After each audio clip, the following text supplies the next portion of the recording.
Hi friends, I hope you are doing well. Today we will talk about how to fix or how to solve the problem of backup on the application of Gmail. We click on settings.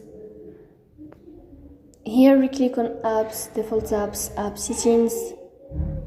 Then here in this list you will scrolling down until you find Gmail app and you will click here. Then we click on first stop and you will click OK. Here you will go to storage. Then we click on clear cache. In the end, you will turn off your phone and you will wait a moment to restart your phone again to fix that problem. So that's it. Don't forget to support us by like and subscribe.